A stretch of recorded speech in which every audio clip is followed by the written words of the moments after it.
Hey guys, sorry for my long hiatus. My YouTube channel has been put on the back burner because of life, but I'm back and I have a lot of exciting videos for you. Today we're going behind the scenes of an incredible music video, Reshma Martin's newest single, Where My Asians At, and the outfits were styled by me. It was my first time styling a music video, so I really want to share my experience with you and just break down my styling choices. For those who are just interested in learning how to create a mood board from a professional art director, you can just jump straight to step 3, 4 and 5. It's so useful. I literally apply the same process when I brainstorm for my professional projects in advertising. I think this will be a fun but also very useful video because all my styling choices can be easily transferred to everyday fashion. Let's get started. The first step in styling a music video is setting the tone and the concept. It's so important to do your research on the artist and their style of music. You want to be able to build outfits that are authentic to the artist,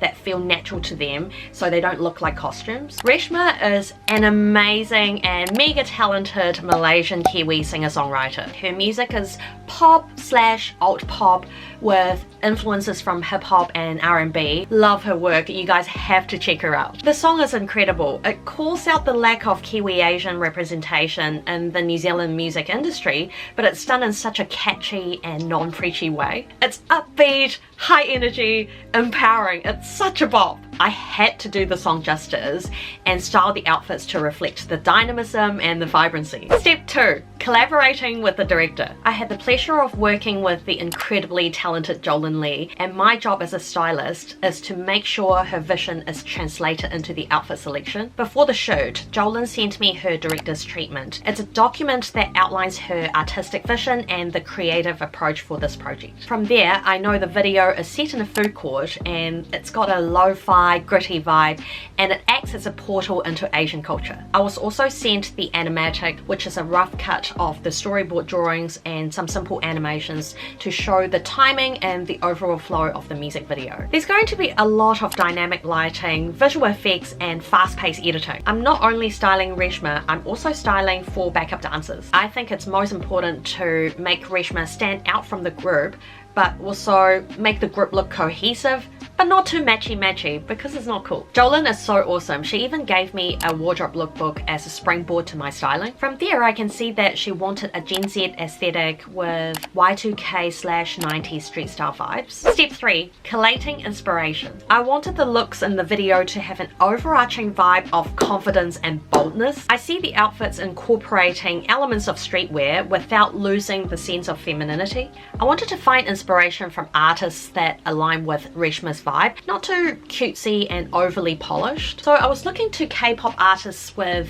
an unconventional, kind of edgy, almost experimental aesthetic. So women like Hwasa, Jessie and CL, they are great for the mood board. I also pulled a lot of inspo from designers like NGSM and Haein Seol for the vibrant colors, bold patterns and unconventional cuts. Internationally, I took a lot of visual cues from Rihanna for the fearless, self-assuring aesthetic and FKA Twigs for that edgy femininity with a bit of romanticism. I also found inspiration from K-pop groups like IVE and Stray Kids. I love how they look incredible and cohesive as a group without losing the individual members' unique aesthetic. Now that I've collected a bunch of reference images, it's time to put the mood boards together. Mood boarding is extremely important, in my opinion, for any creative discipline that uses visuals because it really helps to make sense of the inspiration you've gathered. As a stylist, it's my job to provide a visual guide for the director and the production team so they can give feedback or make changes if necessary. First of all, I had to identify the different looks I had to create, and I had 4. An urban look for Reshma and the dancers, and another urban look also for the entire group, but this one needs to have a different vibe from the first one. An Indian outfit that celebrates Reshma's heritage, and finally a classic, more refined look for Reshma only.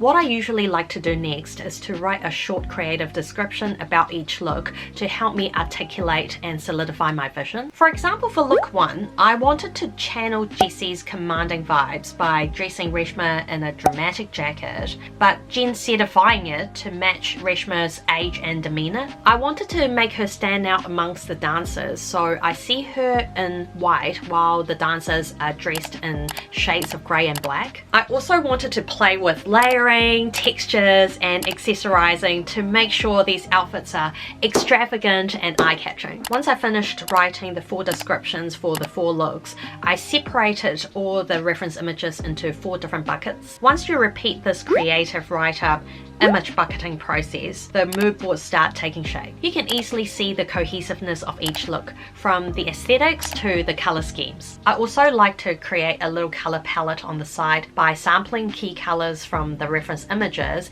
using the color picker in Photoshop. I love this process because it helps visualize the overarching vibes so you can easily see how everything goes together. Step 5. Writing a styling brief for the wardrobe department. Since I'm only responsible for styling rather than sourcing the garments, it's crucial that I have a clear and concise brief for the wardrobe department. So this way, whoever picks up the document will be able to understand the creative vision and source the items accordingly to the best of their ability and hopefully within budget. For each creative description I've written, I developed more specific notes. Say for the first look, I wanted to anchor Reshma's outfit in a white oversized puffer jacket.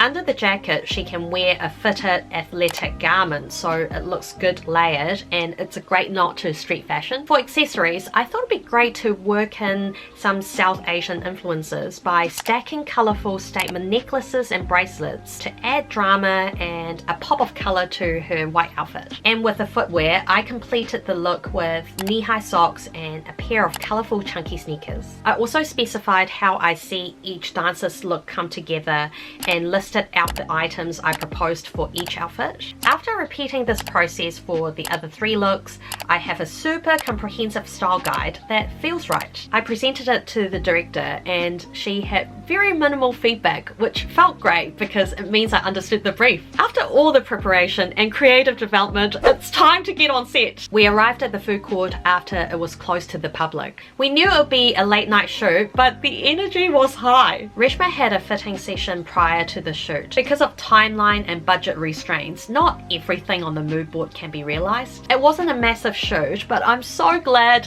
the outfits come together nicely. Reshma and the dancers look incredible. The attention to detail is so important. It really helps elevate the visual impact of the entire video. And here are some highlights of the different looks. The urban outfits looked cohesive and Reshma's look carried that perfect mixture of cute and cool. The team didn't manage to pull together an entire new urban look, but I'm so happy with the addition of the puffer jackets in different colors. I reckon that added more visual interest and enhanced the uniqueness of each dancer. I personally especially liked the 2 solo, more refined romantic looks of Reshma's. I reckon those outfits really carried the romantic fairy core vibes without losing the street style edge. The honorable mention was the Indian outfit. I really wanted to pay homage to traditional Indian garments, but with a modernized high fashion twist. So I took a lot of cues from amazing Indian designers like Sabyasachi Mukherjee and Ranjana Khan. I'm not too sure if that outfit made it to the final cut, but I reckon Reshma looked regal,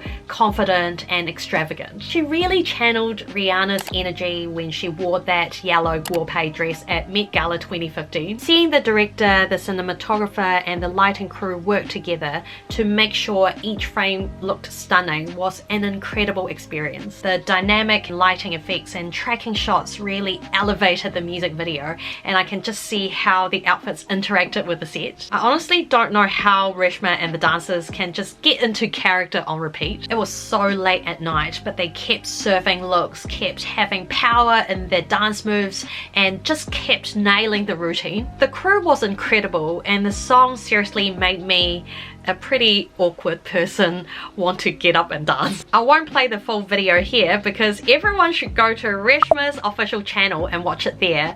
She is amazing, and please support her music. And that's that's a wrap. I hope this behind the scenes glimpse into the creative process can inspire you guys to get creative with your own projects. If you have any questions about the styling, need more information on any particular step, or if you have your own experiences and creative processes you would like to share, please leave me a comment down below. Don't forget to like, share, subscribe for more exciting videos. Honestly, your support means the world to me, and please help me reach my next goal, which is 5,000 subs by the end of 2023. You guys are incredible, and thanks for sticking around, and I'll see you in the next one. Peace out.